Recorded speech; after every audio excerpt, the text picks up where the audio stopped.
Welcome to the Evening Review, and joining me in studio is Olsen Kahiriri. My name is Ukhoneklache. Welcome back to the Evening Review. How are you, sir? Compliments of the new year. Hope we'll have a great show. No compliments to you as well. But starting off Evening Review, and what has made news and what is making news is the recent results that came through. The grade 11 results, grade 11, grade 12 results, where the president is saying that the educators should not blame the teachers, and teachers should not blame the parents, and so on and so forth. But from your perspective, how concerning is this, as a parent, obviously, and just as a Namibian? Also, as a parent who had a child in grade 11. Mm. First of all, it's a bit worrisome. But I don't blame also anyone. As the president said, we can't blame anyone. But what I can say is, if you come into a relationship, you propose a lady that is wrong. It's a wrong relationship. At the end of the day, whatever you produce with that relationship become obviously wrong. So this boils up to the president's legacy. We gave him a mandate to run the country, and his own characters are coming out. These are the fruits of his leadership. He has given us 5,000 pass students out of the 38,000. If we give you a budget of that magnitude in education, which is the highest, they take the highest stake in government resources, and you give us those results, that shows that what type of a leadership is. But it's not for me to blame. These failures, the children themselves, will go back to your grave, and they will be throwing stones themselves, judging you from the results, what you are saying. Whatever you say does not make sense, but the result is out there. 5,000 students pass out of the 38,000. You live with it. Now, the OPPO, ACA, SWAPO government administration, a person who does not perform, get elevated, get promoted, doesn't get fired.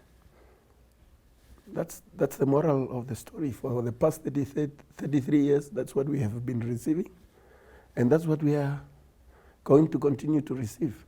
If the president does not chop the Minister of Education, that clearly demonstrates that this minister has done her job to fail the students. So it's business as usual. I do not see parents demonstrating. Nobody is in the street. So everybody is satisfied. So the president of the country must continue destroying the country using the state resources. So let's not blame anyone. Let's just accept that as the current state of the country, and we would see where the country will be in 3 to 4 years, because that's what we are producing. So that's my take to it, because funny enough, you see, UNAM, first year's intake is roughly between 7,000 to 8,000 students that they must take. But you are producing roughly 5,000. And this 5,000 is divided in 3 universities. And NAST, IUM, and UNAM. So those universities will also have a shortfall. And I'm speaking of UNAM because I'm a student there. UNAM themselves does not take grade 11. They don't accept them. So I don't know whether we have a educational jungle administration whereby this one does what they do, the university does what they do, and these people are not speaking to each other. Maybe the other one is speaking Swahili, the other one speaking Oshiwambo, the other one speaking Oshiherero. It's now like when the people were building the temple, everybody is speaking their own language. That's why everything is falling apart. So to me, if the university is not accepting grade 11s, this caucus of having such an education system, where was it discussed? And I accept UNAM for not accepting the grade 11s because the standard, you must be able to tell me that grade 11 is which level. I am told that probably it might be level 3, but its NQA has not put it at level 3. But for you to do first year degree at the university, you must have completed level 4, which is probably the grade 12, which we hardly see learners going to that level. So I don't know what is going on in this country. Currently, UNAM has increased diploma entrance from 22 points to 24, degree from 25 to 27, the Faculty of Law where I am from 30 points to 35, and the system is creating nonsense. And how do you balance the equation? So I think there's a purposeful agenda to fail the learners. And it's good that we are seeing these things. Now we must now have a different debate in the budget, because education is receiving the highest money. Why are we putting a lot of money and we are receiving such results?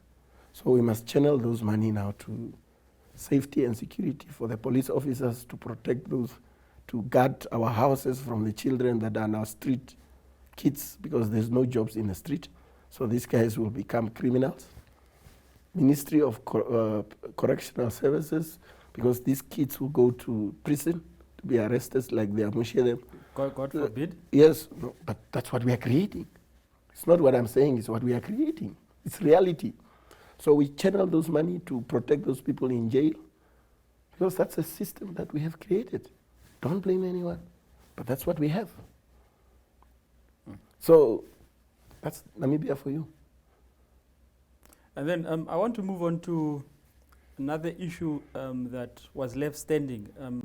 Last year, the City of Bantu Council met to elect a new mayor, to elect chairperson of management committee, to elect councillors that would serve in management committee.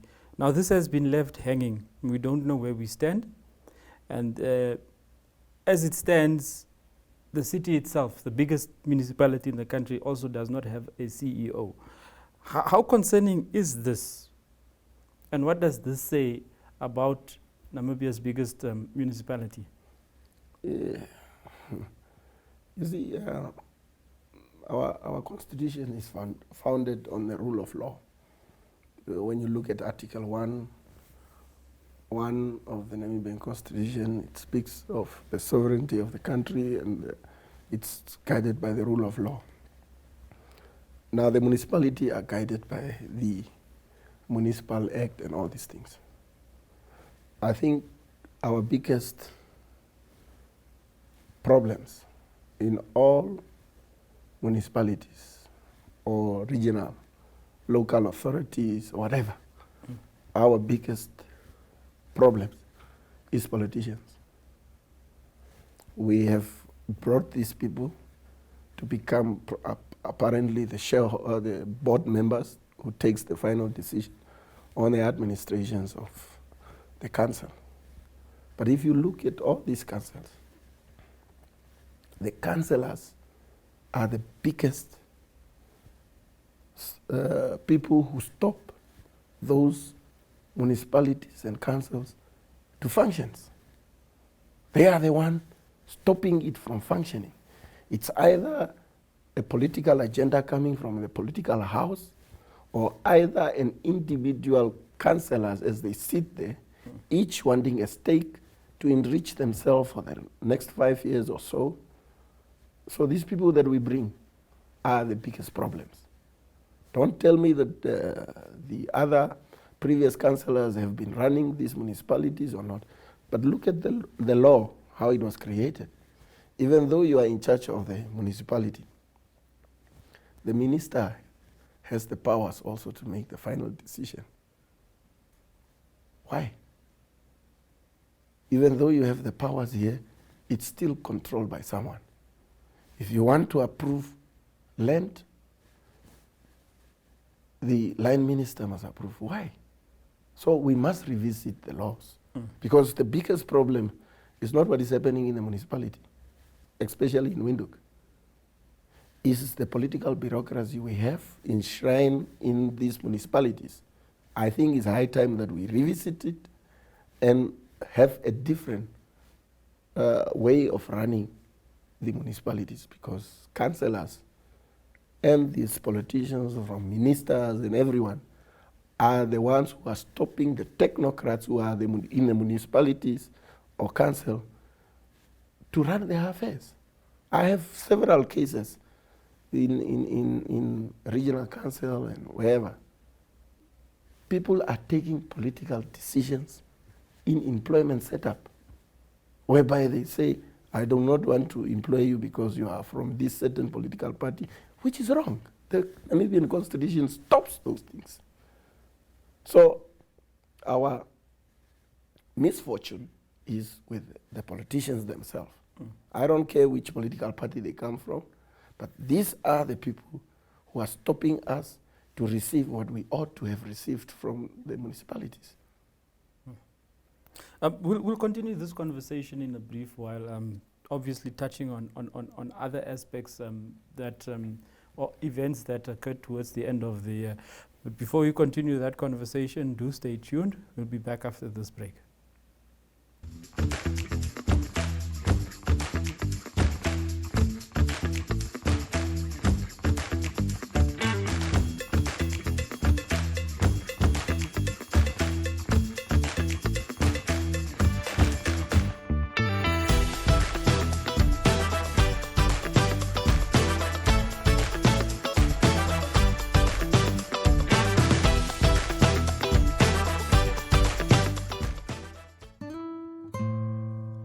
Ohole So Nice is an entertainment show brought to you by the youth for the youth, aimed at having more young people showcase their individual identities.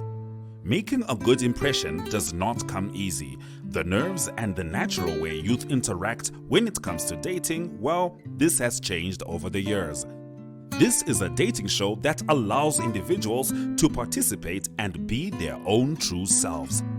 Ohole So Nice focuses on blind date, talk about that, news, flex your style, and more. This show is broadcasted on NTV, 1up2.com, and on the MyZone Facebook platform. To share your experience or make your product or service part of Ohole So Nice, contact Zone at synergy.com.na. Ohole So Nice, because Sabawelling isn't enough.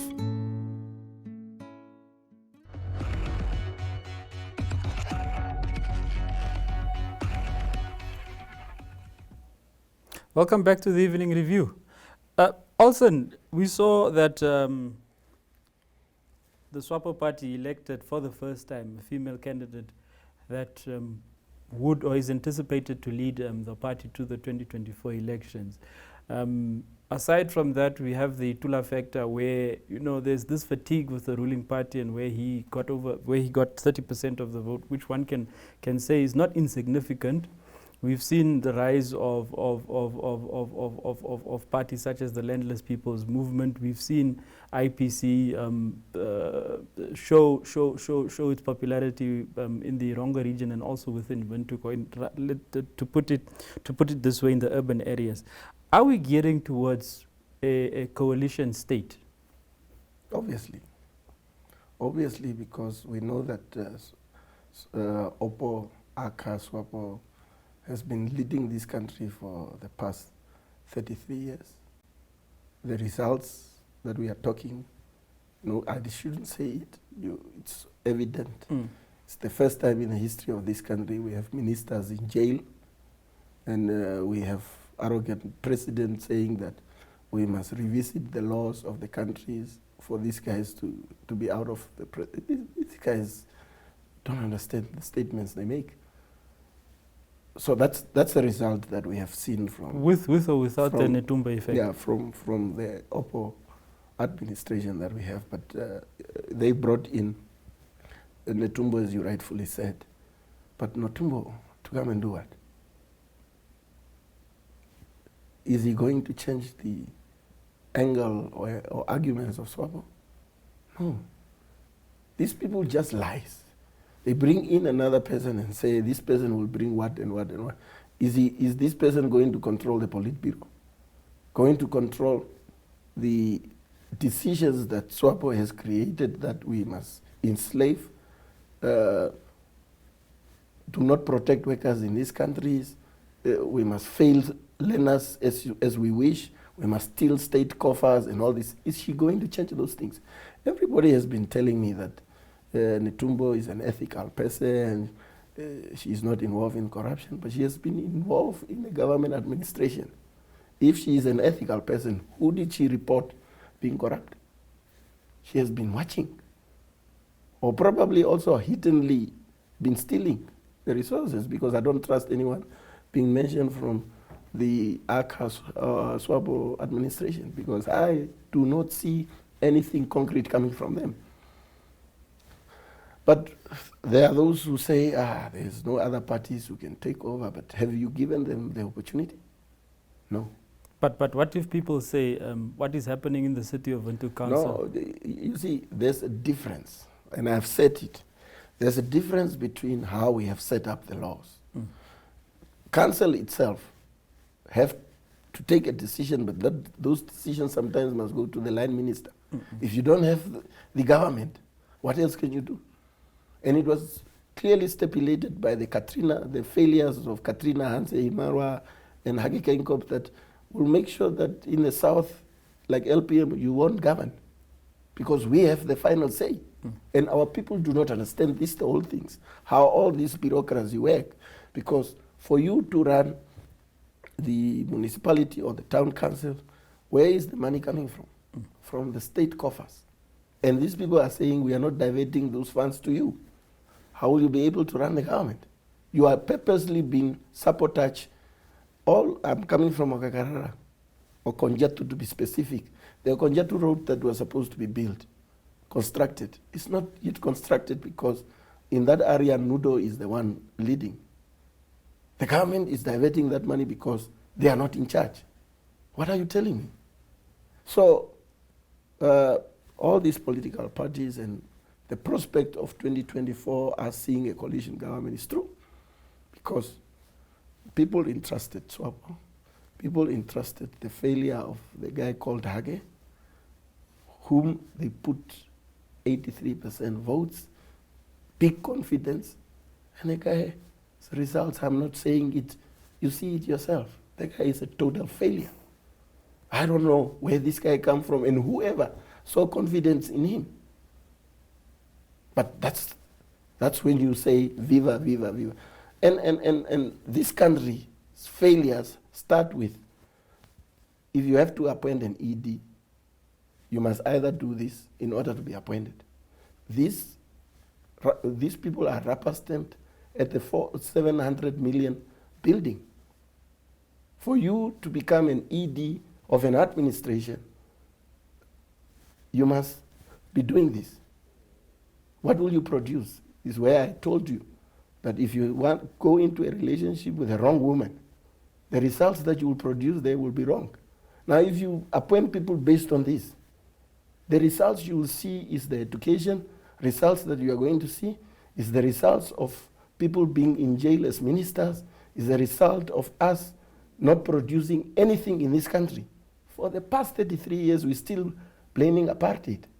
Yes, we are blaming apartheid, but look at the Namibian dollar. For the past 33 years, why did we link it to the rand? If they have colonized us, and we say it's them who have brought us into this, we cannot stand on our own. Zambia, Zimbabwe, their currency are standing on their own. This is a sign. Even electricity, South Africa is suffering with electricity. We are importing electricity from South Africa. It's a high time. These guys will stop the bat from this electricity coming down here. We cannot even produce a matchbox, toilet papers. We talk just too much. And this is not me. I'm not entrusted with state resources. We gave the Oppo Aka Swapo government a blank check for 33 years. What have they given us? Destruction. Yes, if the Namibian people wants to see a coalition government, they will get it. It's based on the votes that they are going to produce. Now, the Namibian political dynamics is very strange, because the strongholds of SWAPO currently is not in the metropolitan, it's in the rural areas. I say rural areas, let's go to Moses Garwep, where the last results came from. I say that it's a rural area, because people there do not have internet, they are not on, they don't even watch television, they don't understand what is going on in Namibia. That's where their strongholds are. But go to the metropolitan where people watch television and understand how lousy this administration is. For 33 years, who are they blaming? We gave them money. If you start counting the money that we have been giving them since 1990, you'll be shocked what they have produced. Let me tell you, in the next 10 to 20 years, the only building that will be standing in this country is a 700 million building. The rest of the building that they have built will fall apart. That's them. They are known for those things. So it's up to the Namibian people themselves to decide that. I've not seen any parents who has went into the street and demonstrated that these results that we are seeing in our children are unacceptable. You must hold the government accountable. And if you are not standing up, and Sherero will say, Translated? Which means that the child that does not cry here will die there. So if you don't stand up and question, because what Namibian citizens should do is question, where is your children going to be? In jail? Running away from police? Using drugs? The drugs that Hage is calling other people being using. Maybe he forgets about this sniffing of cocaine and cognac that he's been doing. So these are the problems we have in this country, and we must face them. And then last question I want to touch on is 2024, or rather 21 March 2025 is still some way off. But beyond that point, we will have a different president. And very briefly, how do you think Namibia will remember President Hage Geingob, and what can he do to save his legacy? Very briefly. I think he has run out of time to save his legacy. The legacy that he's going to be remembered on is what he has produced. And it was not created by me, neither the Namibian general public. He has created ministers that are in jail.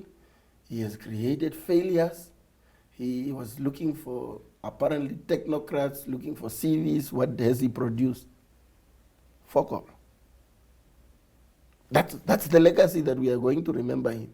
I wouldn't be shocked that people will be throwing things at his grave. He will be remembered for those things. A Chester, a person who goes to go and watch the World Cup, but in his country there's no stadium of football. What type of a guy is that? He does not even avail any proper resources to sports, but you have the tendency to go and watch other countries playing the World Cup. That guy will be remembered for his own actions. Arrogancy, arrogancy, arrogancy. That's it. Nothing more, nothing less. Thank you for joining us on the Evening Review. Thanks for having me. Thank you for tuning in. Have yourself a pleasant evening.